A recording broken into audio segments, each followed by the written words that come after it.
Shifting focus now to Ukraine after nearly 4 years of that war and repeated promises from the West that it will stand by Ukraine no matter what, Kiev is being pushed towards a land for peace deal by the very same Western powers that vowed unconditional support.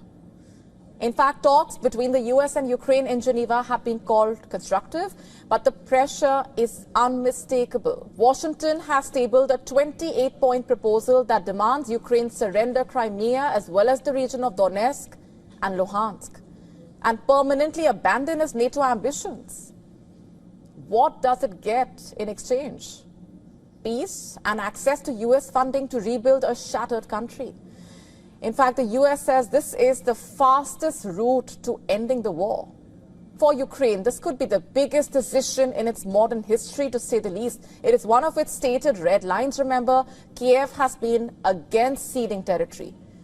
But with America and Europe at crossroads over the war and Russia gaining more and more land from Ukraine day by day, could Kiev have no other option but to accept such a deal? In fact, US and Ukrainian delegations concluded their first round of talks over the US 28-point peace plan in Geneva on Sunday. Both sides described the discussions as constructive while signaling that delicate issues remain unresolved. The meeting was held at the residence of the US mission to the United Nations in Geneva.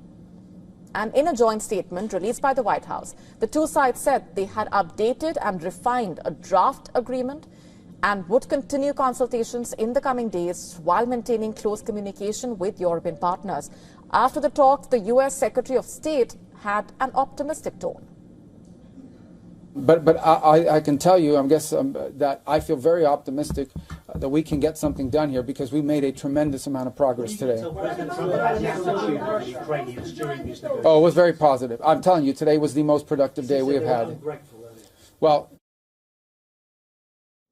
even Zelensky later stated in a video posted on social media that there were signs the US delegation was listening to Ukraine's concerns. He emphasized that any measures aimed at ending the conflict must be realistic and capable of ensuring lasting security. It is important to ensure that the steps to end the war are effective and that everything is functional. Ukraine has never wanted war. We will never be an obstacle to peace. Diplomacy is activated, and this is good, very good. We expect that the result will be the right steps.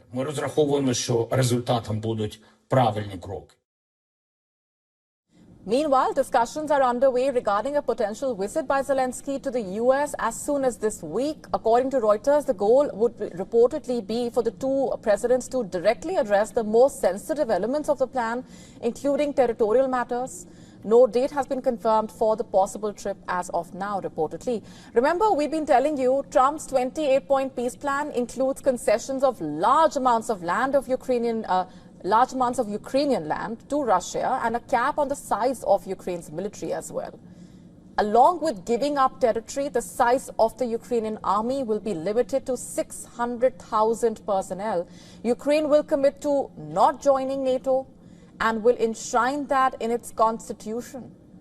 Also, NATO will never admit Ukraine as a member, and NATO will not station troops in Ukraine. As for Russia, the plan calls for Russia to agree to $100 billion of its frozen assets to be invested in US-led efforts to rebuild Ukraine. Across the Atlantic, EU leaders also discussed the US proposal to end the war on the sidelines of the summit with the African leaders in Angola. It followed Sunday's talks in Geneva between the US and Ukraine. The US plan had sparked alarm in Kiev and across European capitals, in fact. Meanwhile, the longer the diplomatic efforts take, the more land Ukraine loses on the ground to Russia. In Kharkiv, the death toll rose on Monday after a massive Russian drone attack. Russian forces launched strike drones at residential areas of the region, resulting in the deaths of at least 4 people.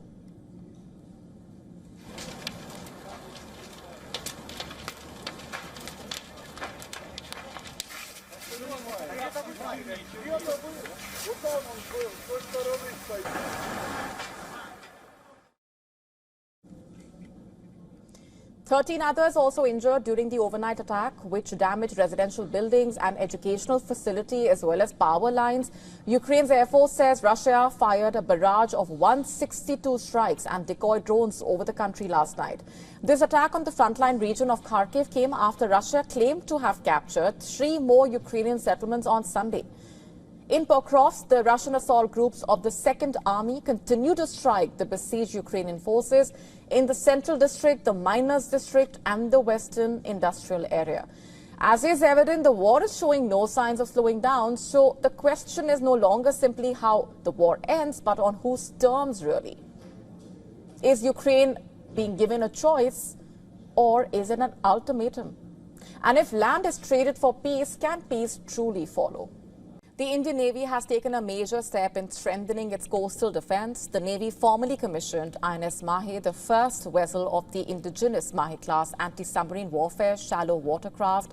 The ceremony took place at the Naval Dockyard in Mumbai and marking a major boost to India's security.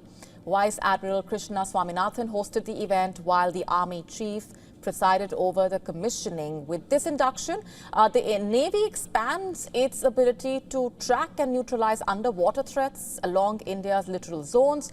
INS Mahe brings a compact but highly sophisticated combat suite to the fleet. Engineers designed the ship specifically for anti-submarine missions in coastal and shallow waters.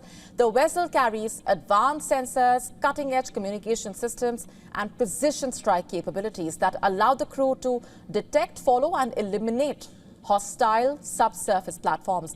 The ship can remain operational for extended periods in shallow waters and relies on modern machinery and automated control systems for high-efficiency maneuvers.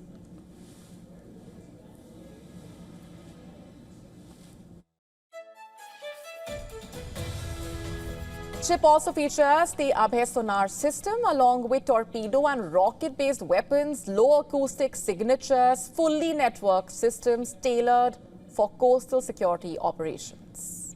First time the Abhay sonar, which is indigenously designed and specially for the shallow water regions. So I'll talk about first the decoy launchers, which are fitted in the after section of the ship. These are the torpedo decoy launchers. Whenever the adversary submarine will try to fire a torpedo onto us, we'll be launching, automatically the launchers will launch the weapon and it will deceive the enemy's torpedo. On the second side, we have the rubberized boat, which is used during the search and rescue and also during missions where the attacks on the other merchant vessels happen. INS Mahe also stands out as a testament to Atmanirbhar Bharat. More than 80% of the ship's components come from Indian manufacturers. The ship carries the name of the coastal town along Kerala's Malabar coast. The cheetah serves as its mascot, symbolizing speed and also unblinking focus. And while the motto, Silent Hunters, reflects the vessel's stealth and constant readiness, Cochin Shipyard Limited built INS Mahe as the lead ship of an 8-vessel class. The next ship in the class, INS Malwan, is expected to join the fleet by March next year. 7 more ships of this class will follow, further bolstering the Navy's capabilities in the coastal defense as well as in the anti-submarine warfare. With video journalist Mangesh, this is Disha Shah for WION from Mumbai. And we're shifting focus for now. Japan is accelerating its military plans near Taiwan, and China is furious, to say the least.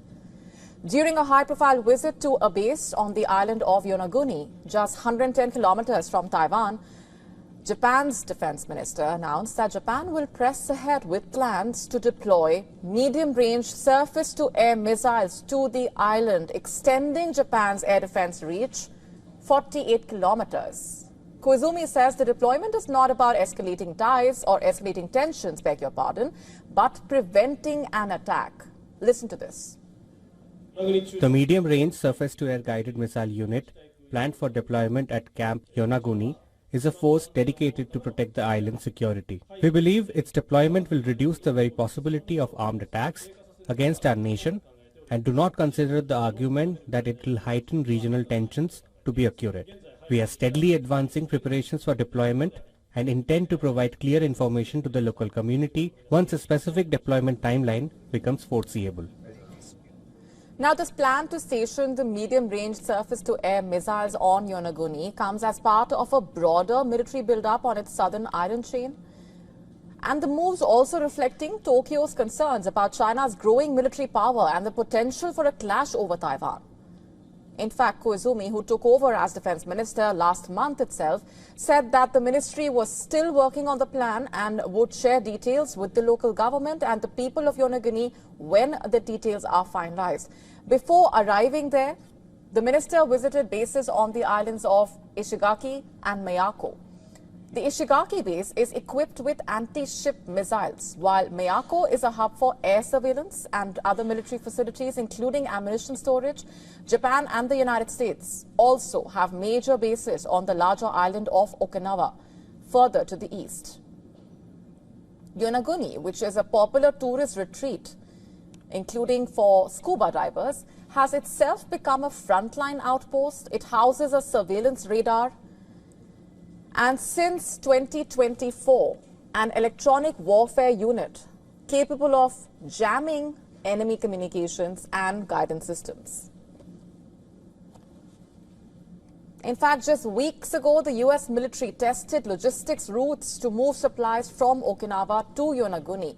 In a dry run for setting up a forward operating base in a crisis, in a meeting with the mayor of Yonaguni, Koizumi said Japan has to build up its deterrence by increasing its own capabilities and deepening ties with the U.S. military. And Tokyo says the move is meant to prevent war, but China calls it a provocation. Japan's deployment of offensive weapons on the southwestern islands adjacent to Taiwan is a deliberate attempt to create regional tension and provoke military confrontation. Coupled with Prime Minister Sanai Takaichi's erroneous remarks on Taiwan, this trend is extremely dangerous and warrants high vigilance from neighboring countries and the international community.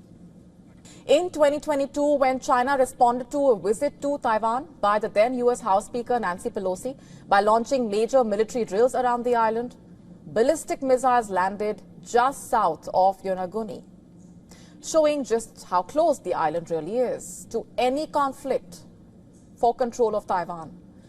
And in recent weeks, Tokyo's fear of being dragged into such a conflict have intensified after remarks by the Prime Minister, who suggested Japan could join other militaries if China attacked Taiwan. China retaliated economically and demanded a retraction. Japan has dismissed Beijing's claim that its position has shifted as entirely baseless. But for financial markets, the war of words has consequences. The standoff is feeding volatility in Japanese equities as well as the yen. The Japanese markets are already under pressure, with missile plans now moving forward and China also warning of confrontation. Yonaguni has become the latest flashpoint in the region. To stay up to speed with the latest news, download the WION app and subscribe to our YouTube channel.